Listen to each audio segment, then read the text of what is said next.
থাকেন মাটির ঘরে, করেন দিনমজুরি। একদিন কাজ না পেলে মুশকিল হয়ে যায় সংসার চালাতে। এমন অবস্থায় কেনেন লটারি, যার মূল্য ৩০ টাকা। আর এতেই ঘুরে যায় আশারুলের ভাগ্য, হয়ে যান কোটিপতি। এত টাকা পেয়ে ভয়ে যান পুলিশের কাছে, চান নিরাপত্তা। এমন ঘটনা ঘটেছে ভারতের পশ্চিমবঙ্গের মুরাই থানার গোপালপুর গ্রামের আশারুল কাজের সঙ্গে। শনিবার ভারতীয় একটি গণমাধ্যম তাকে নিয়ে প্রতিবেদনও প্রকাশ করে। প্রতিবেদনে জানানো হয়, বাবা মা, স্ত্রী ও ছেলে মেয়ে নিয়ে একই বাড়িতে থাকতেন আশারুল। ছেলেটিও বিশেষ চাহিদা সম্পন্ন, যাকে চিকিৎসা করাতেও পারছিলেন না তিনি। বুধবার ২০ ডিসেম্বর কাজ শেষে বাড়ি ফেরার পথে একটি দোকান থেকে ৩০ টাকা দিয়ে কিনেছিলেন লটারি। বৃহস্পতিবার জানতে পারেন অনুষ্ঠিত হয়েছে ড্র।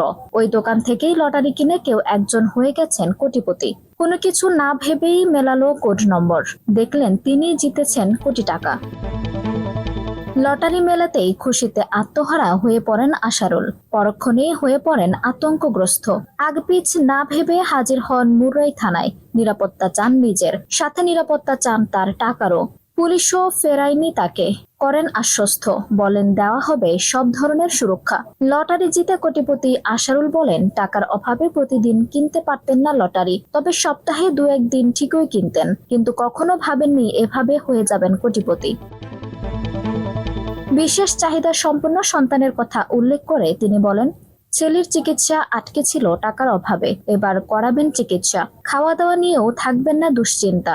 থানায় যাবার বিষয়ে বলেন, এর আগে কখনো একত্রে দেখেননি ৫০,০০০ টাকাও, তাই শুরু থেকেই ভয় কাজ করেছিল। থানায় গিয়ে মূলত তিনি নিরাপত্তা চেয়েছেন।